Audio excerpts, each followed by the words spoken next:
Joel Lawrence, ACS accredited cinematographer / cameraman / airport trolley pusher. I've been shooting for 25 years now, quarter of a century. Started in local news, Win TV in Canberra, 25 years ago. My first job was a tape operator, back when we used to have tape. But before that, I was in a place called NRS, National Recording Studios. I'm not sure if they exist anymore. It is basically a place you learn entry-level skills, but more than anything, it gives you contacts in the industry, which is probably the most important thing in this industry. And I used those contacts to get some work experience. And then I got offered a job as a tape operator. It's basically a guy with 2 tape machines and you're rolling them live to air. They don't do that anymore, but I was so excited when I got that job because ever since year 8, that's all I'd wanted to do is just like work in as a cameraman. So that was my first step. So that was very exciting. And from there, I got offered a job in the newsroom as a young cameraman, as a junior. And yeah, just took off from there. The local news industry is very hands-on and very quick. So you learn very fast how to do things fast, how to be very efficient. Starting out was always memorable. As you do anything new, when you start out, everything's memorable. The first time I went out on a job, I think it was the chief cameraman played a trick on me and turned the contrast all the way down or something. So I got to the job and I was like, the camera's on, but I couldn't see anything. And so I had to call in the news desk, the camera's not working. They're like, have you tried, changing the viewfinder? It's like, yeah. Things like that, it's always memorable. And seeing things for the first time, being part of the industry is very exciting. Probably, I think it was 2002, 2003, the bushfires, the Canberra bushfires. That was probably my first big news event. It was my day off and I had the production van for some reason. And I was just wearing thongs and shorts and t-shirt, driving down towards Parliament House and the sky was just black. And this was like 2 o'clock in the afternoon. I thought, well, this is big. And then I just decided I'll go and see what's going on. And then just drove into a inferno, which was just unbelievable. And so I just started shooting everything I could. I was wearing, thongs. Meanwhile, those guys cars, going up around me, people trying to, put their houses out, with hoses. So that was pretty memorable. It's the nature of the beast, isn't it? It's people are heading this way and you're going that way. Even 25 years later, that's still happening. I mean, not that I do much news anymore, but there's still, when I do some new stuff, that's still what we do. It's pretty unique. After a couple of years working in that, I felt like I was ready to fly around the world and be a freelancer for some reason. So I must have been 22 or something like that, and I decided I'm going to take on the world. And so I went to London with basically a backpack and tried to take on the freelance world there. And it was tough. It was really hard. The first few months I pulled beers, and it was fun. It was great fun, actually. But then eventually started getting camera work, started getting more and more camera work. And just, it was a step in the door of a new life, which I had not experienced. As a young guy from Canberra, living in London, it was like, this is like the center of the universe. This is like, wow, blowing my mind. So that was a great experience.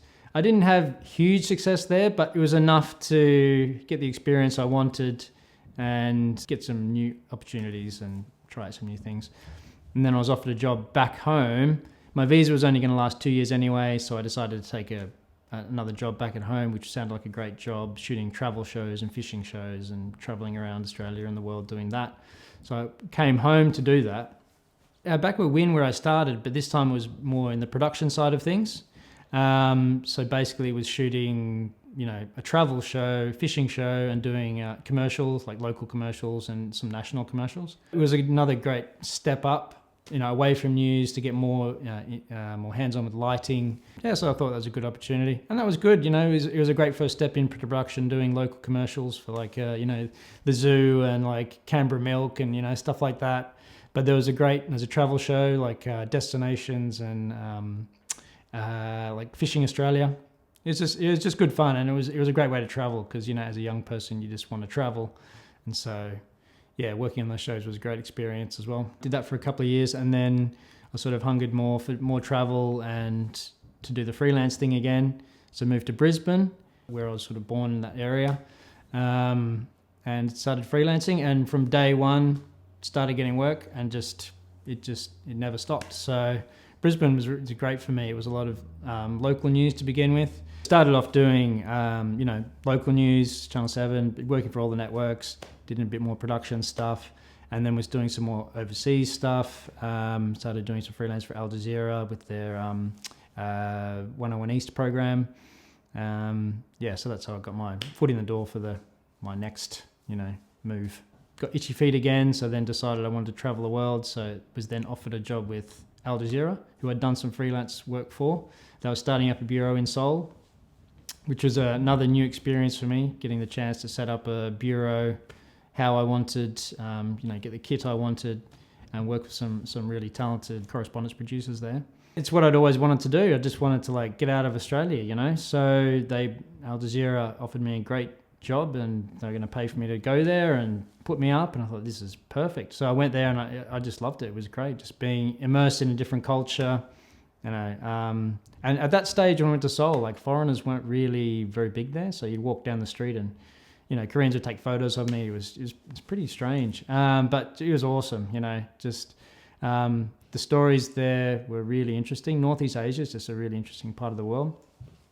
We were covering Japan and South Korea, working with a guy called Harry Fawcett, who I think is one of the best journalists in the world, and he's just the best guy to work with because he knew that he had to write around pictures. Not everyone does that, so he would trust me, and so I could do whatever I wanted to get the right pictures, and he would write to that. So as a cameraman, it was perfect because he had the time to get the right shots, but then also as an editor, you cut them together exactly how you wanted. So it was kind of probably some of my best work has been done in that time, that 8 years I was in Korea, because I had that freedom and that working collaboration with Harry to get these great stories. And we'd work in Japan a lot, and they just have these amazing characters. And I think the best stories are made with with characters. Just very humble things like a bike builder or something. You think, oh, what's interesting about that? And it's like, no, this guy is amazing. His whole life is dedicated to this craft of building a bike. And then you've given 2 days to just get him to build it and talk about it. And you get all the kit, to your movement. You get all that. You take him out to the velodrome. You get all these drones, all this kind of stuff. And so you're left with this one piece, which is 2 minutes. But it's something you're really proud of. And yeah, that part of my career is probably one of the what should I say? It's probably I'm most proud of that. Some of the work I've done then is probably where I've won the most amount of awards and got most recognition for. I'd spend the last 5 years entering 3 or 4 works or whatever I'd done that year, and won a few awards and stuff like that. There was a yellow umbrella movement one year, and then a couple of years later there was, I think it was the same protest, but it just spanned over years. That was really intense. That's probably one of the most intense stories I've worked on from a news perspective, because it's basically a whole city versus, the authorities, and the young people versus, the regime, the authorities. And it was just millions of people.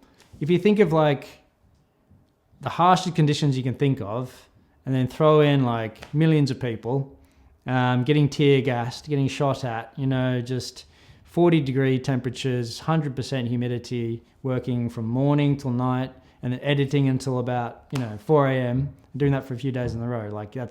That's grueling work, but it's just it's amazing the content you get out of that. You have this access that nobody else can see. Just so yeah, there's memories which I'll never forget. It's a career which suits younger single people for sure, because you do a lot of travel, which is great, but it does get a bit more tricky as you get older and get family, that sort of thing. So I got offered a job at NBC in London, and that was a completely different ball game. It's a completely different workflow. The American media do things very differently to the rest of the media around the world, and in a lot of positive ways. It's great because basically I just concentrate on pictures, making pictures look good, and I get really good resources and good kit to do that with. And you also get really good access to huge events and VIP interviews and things that you would never otherwise, get access to. For example, the Olympics, and we get really good sit-down interviews with A-list celebrities and popes and presidents and royalty. So life's really interesting. I'll tell you about last month. Last month I interviewed Ariana Grande, Victoria Beckham, and Pope all within like a couple of weeks of each other.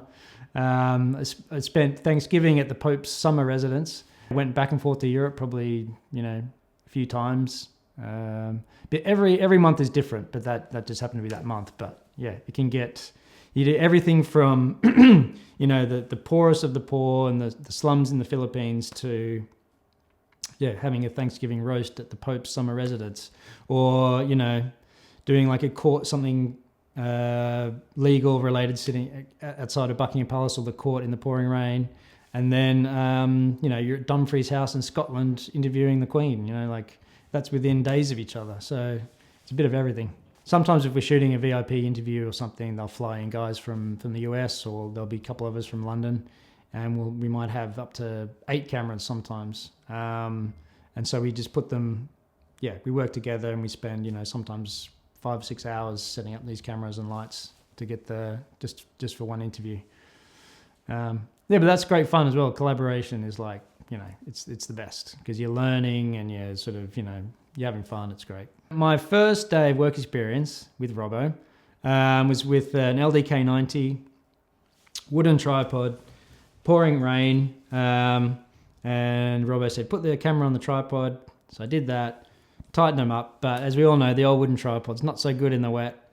So my first memory was bending down, looking back and watching this camera just like hit the deck my first day. So that was my first memory. But fast forwarding 25 years, now I've got, working with 2 FX6s, FX3. We get all the Sony bits and pieces we need with, we use a lot of gimbals. And I'm using the Astra 1x1s at the moment, the IPs for lighting. And so the style I'm shooting these days is a lot of movement, a lot of gimbal stuff, a lot of multi-cameras, sometimes 3 or 4 for a shoot. Things are changing really fast. I think the people still want good content, even if the format's changing. So I wouldn't be too worried. I mean, cameras are making it easier to take nice pictures, so maybe less skilled people can still get good shots, decent shots. But there's still a need for like exceptional shots. So I think it's important to keep at it. Use the technology where you can. Things are getting cheaper as well. So now you can maybe add an extra camera, or you can extra gimbal, or put a dolly shot or something.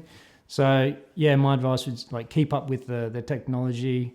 But I think the industry is like 50-50 art and tech. So I think it's just as important to just, go with your gut, be confident, but also have the tech background as well. Use them together. And just be confident. As a young person, it's pretty overwhelming, especially if you're not used to the industry. There's a lot of egos around and loud people and, producers, looking at their watch, and it can be a lot. But, if you're confident in what you do, then you can talk back and say, I don't think that's going to work. This is going to look better. Because there might have been times where I said, oh, okay, yeah, we'll do that, even though I knew that probably wasn't the right decision or the right option. Also the decision to come back from London was probably a bit of lack of confidence as well. So, if I was going to say one thing, it would be a bit more confident, back yourself a little bit, because you know exactly what you want to do. Only you're the one who has the vision for that. So back yourself, Most of the good jobs I've had in my career have been from contacts. And so if you annoy someone, if you're cocky, if you rub someone the wrong way, that could be a job gone. So, you just got to, just be a decent human, and, is also advice worth its weight in gold, because every single job you get is probably going to be word of mouth. It's one of those industries where everyone knows each other, and if you're not nice to work with, then no one's going to, give you a job, basically. I'd say to the young people watching, the industry, this industry is probably one of the most unique jobs you can think of. It'll take you around the world. You'll see the worst of the worst, the best of the best. You'll see the entire world, and I can't think of any other job that will do that, where you're the front, seat to history happening, plus, being creative, playing with cool gadgets and toys, and just having great people to work with. So it's a really, the industry's changing a lot, but I wouldn't be scared of that. I think just embrace it, and you can, it's a great job at the end of the day. In my mind, I still feel like I'm that guy watching that LDK 90 smash on the gutter. Like, I still feel like I'm that guy who's still learning every day, because there's always something. You think you might know it all, and you definitely don't.